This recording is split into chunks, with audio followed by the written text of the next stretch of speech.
Put yourself in the shoes of a normal college athlete, already staying up countless nights, studying countless hours, going to classes for countless days, trying to have a good source of income to pay expenses.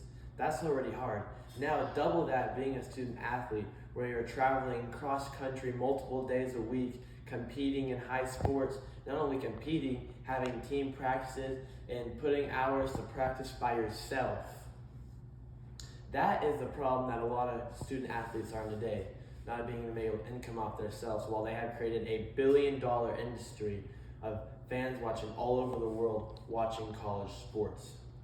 Today, I am here to persuade you on why paying college athletes is beneficial for the athletes and the world of college sports. I'm qualified to speak upon this topic as I have done extensive research, reading articles, watching stories, and speaking to my friends who watch college sports and are competing in college sports. To persuade you, I'm going to talk about how it can benefit athletes who come from low-income families. It can encourage the athletes to represent the university well and do community service. It can reduce corruption in college sports, and it can higher graduation rates and retain talent from student athletes. To begin my persuasion on why it's beneficial to pay college athletes, I will speak about how it can help athletes who come from low-income families. Being a student athlete is already a full-time job, and in an expert testimony from Should College Athletes Be Paid by College Rank, it says student athletes who come from low-income families need to earn money for living expenses that maybe aren't provided by the school, or maybe these athletes are on scholarship and they're already having to pull money that they do not have. And it can also help afford meals. They give money back to the families maybe. And in another testimony, it can also put massive amounts of pressure on athletes to perform well so that they can get to the next level. And that pressure may hurt them instead of help them, as their families need them to get to the NBA or the NFL, as they need those athletes to be a major provider for their family.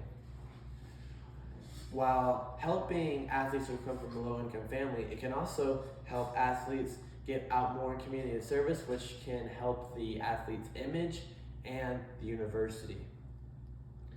It can encourage student athletes to do good in the community and keep good grades, which would help keep endorsement deals. A great example of this in Lubbock, Texas is the Matador Club. It is a NIL booster for Texas Tech University, and they require student athletes to do a certain amount of community service, whether it's volunteering at elementary schools, speaking, or helping homeless people in other organizations in Lubbock. And they have to do community service and keep good grades in order for them to remain their deals from the Matador Club. Contributing community service can be good for the student athletes in the university, although before NIL was completely legal, athletes were being paid under the table hidden from the NCAA. For a while, boosters have paid the best athletes to go to the best universities, or not even the best universities, other universities that the athletes wouldn't think about going to, but because they're being paid, they're going to them. This is in a statistic from Ryan Young. A great example of this is Oklahoma State. Last year, they were caught in a recruiting scandal where it ultimately banned the university from postseason play for a year, which is a big part of your season. If you're not playing for the postseason, you didn't really have anything to play for. And this ultimately hurt the student athletes and the reputation of the university. This is an article from Billy Witz and Adam Zaora. While it can reduce corruption, it can also retain talent in universities for all 4 years. This is a fairly low thing you see now. You mostly see athletes going 1 or 2 years, then trying to go to the NBA or transferring out because they're not getting the play time they want at their schools. While it can retain talent, it can also reduce student-athlete graduation rates. For example, I have a friend who is a big Texas University fan. He says since NIL's passed, he's seen more people stay at the University of Texas and this has ultimately helped them become a better program. It has created a culture, and it has helped them win games. A personal example is from my college, Texas Tech. I have also seen the same thing. Right now we're going through a coaching change, and because these players are being paid and it helps them stay, it helps them want to stay, and 4 of them left during a coaching change. Keeping talent at a university for all 4 years is good for the athletes and for their education.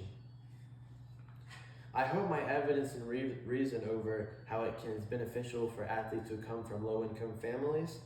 It encourages athletes to do good in the community. It can reduce corruption in college sports, and paying college athletes can help retain talent for all 4 years and increase student-athlete graduation rates. Today, hopefully, I've persuaded you that paying college athletes isn't just beneficial for the athletes, but it's also beneficial for the university and college sports. And that now that many and countless hours athletes spend in the gym training is worth enough for an athlete's compensation.